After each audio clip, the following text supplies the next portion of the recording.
Caros amigos, bem-vindos ao Hoje na Segunda Guerra Mundial. Nesse vídeo falaremos sobre como foi o Natal dos alemães cercados pelos soviéticos em Stalingrado em dezembro de 1942. Em dezembro de 1941, Hitler foi derrotado às portas de Moscou em um contra-ataque soviético formado por mais de 500 mil de soldados recém-chegados da Sibéria, que empurraram os alemães várias dezenas de quilômetros para longe da capital soviética.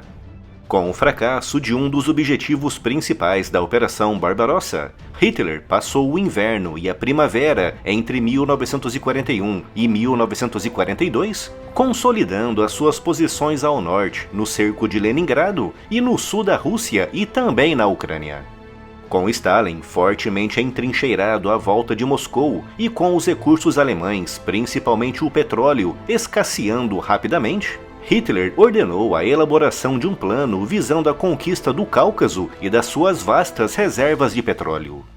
No início de 1942, os alemães já sabiam que a guerra na União Soviética seria longa e desgastante, e para poderem lutar nessa guerra, precisariam obrigatoriamente do petróleo soviético do Cáucaso. Com Hitler lançando no dia 28 de junho de 1942 a Operação Fall Blau, composta por 1.200.000 soldados da Alemanha, Romênia, Itália, Croácia e Eslováquia.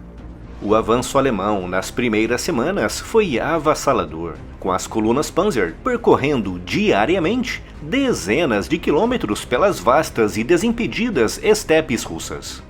As vitórias alemãs eram tantas e tão fáceis que no dia 23 de julho, menos de um mês após o início da ofensiva, Hitler ordenou uma profunda alteração nos planos originais, decidindo dividir o Grupo de Exército Sul em dois, o Grupo A e o Grupo B, enviando o Grupo A contra o objetivo estratégico realmente importante, que eram os campos de petróleo do Cáucaso, e enviando o Grupo B, liderado pelo poderoso Sexto Exército, para cortar o rio Volga e tomar a cidade de Stalingrado. O rio Volga era uma importante artéria logística responsável pelo transporte de boa parte do petróleo extraído do Cáucaso. Se os alemães conseguissem cortar o Volga, Stalin perderia o acesso ao seu precioso petróleo, mas a cidade de Stalingrado, apesar de ser um importante centro industrial e logístico, tinha uma importância estratégica comparativamente muito menor, em comparação com o corte do Volga e a conquista dos poços petrolíferos do Cáucaso. Mas, mesmo assim, Hitler decidiu tomá-la, acreditando que a conquista de Stalingrado, que significa literalmente a cidade de Stalin, teria um impacto propagandístico muito forte na Alemanha, contribuindo para aumentar o moral das tropas alemãs. E por isso, contrariando aquilo que seria o mais lógico naquele momento, Hitler ordenou que o seu poderoso Sexto Exército, uma unidade formada e treinada para o combate móvel envolvendo grandes e amplas manobras, se embrenhasse no interior de Stalingrado, envolvendo-se em combates corpo a corpo altamente desgastantes. Por causa da divisão do Grupo de Exército Sul, o Grupo A, que seguia em direção ao alvo realmente importante no Cáucaso, não conseguia avançar com a velocidade pretendida, com seu avanço sendo totalmente paralisado no dia 18 de novembro, a mais de 150 quilômetros dos importantes poços de petróleo. Mais ao norte, em Stalingrado, naquele dia 18 de novembro, o Grupo B estava totalmente embrenhado e absorvido pelos combates dentro da cidade. Mas no dia seguinte, 19 de novembro, tudo mudou com o início da Operação Uranus. Sem que os alemães se apercebessem, os soviéticos concentraram quase 1.200.000 soldados ao norte e ao sul de Stalingrado, lançando essa formidável força no dia 19 de novembro em duas pinças que se encontraram a oeste de Stalingrado apenas 4 dias depois, no dia 23 de novembro. cercando no seu interior um número estimado em quase 300.000 soldados alemães, romenos, italianos, croatas e eslovacos.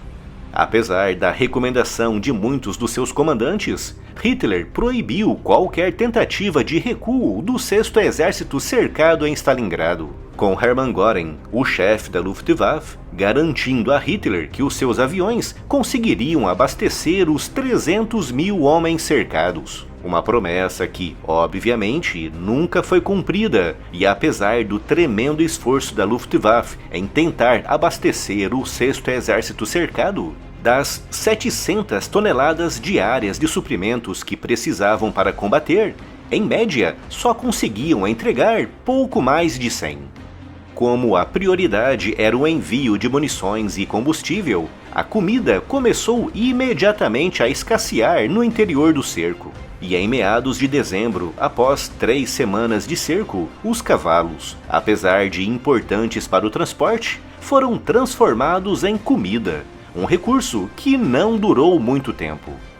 E no dia 16 de dezembro, para piorar ainda mais a situação das forças alemãs cercadas, Stalin lançou a Operação Pequeno Saturno, aumentando ainda mais a distância entre o 6º Exército cercado e as posições alemãs à volta desse cerco.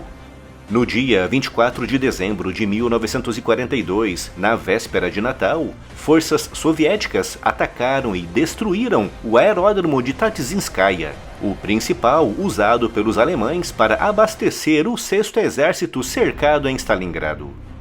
No dia de Natal, 25 de dezembro, os alemães estavam cercados em Stalingrado há mais de um mês. Os hospitais de campanha estavam lotados com soldados com ferimentos de combate e também com feridas causadas pelo frio extremo.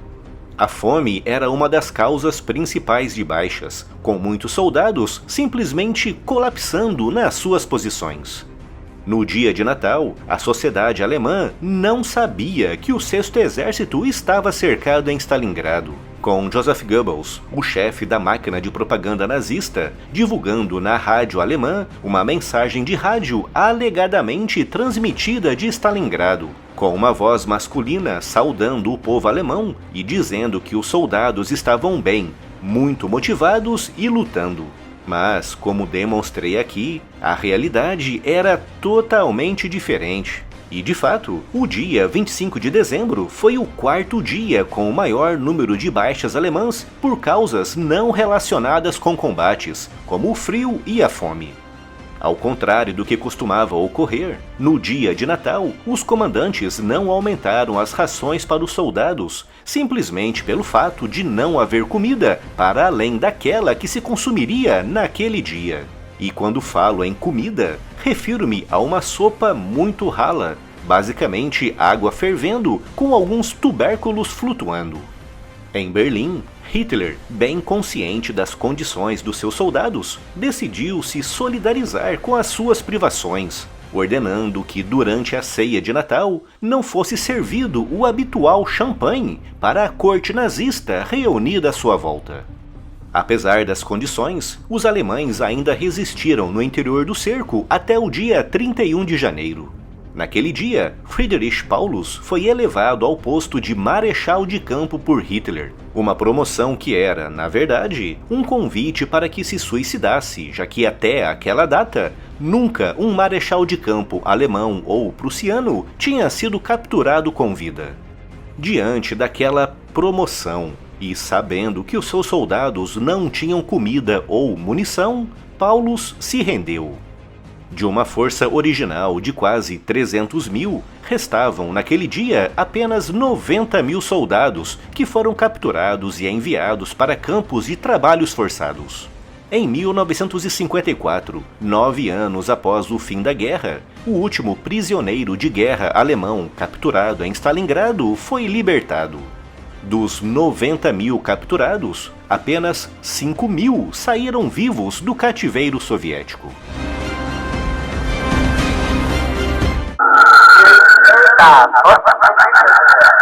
Achtung, noch einmal der Schwarzmeerhafen. Noch einmal der Schwarzmeerhafen auf der Halbinsel Schiff. Wir bitten euch, Kameraden, jetzt in das schöne, alte deutsche Weihnachtslied. Bitte Nacht, mit Einstimme.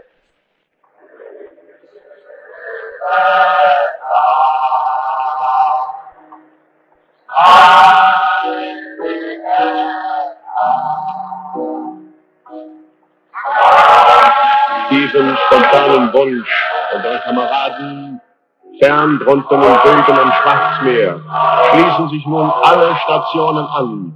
Jetzt singen sie schon am Eismeer und in Finnland. Und jetzt singen sie im Kampfraum unser Chef. Und jetzt schalten wir dazu alle die anderen Stationen, Leningrad, Stalingrad. Und jetzt kommt dazu Frankreich, kommt dazu Catania und singt Afrika. Und nun singt alle mit uns gemeinsam in dieser Minute das Lied.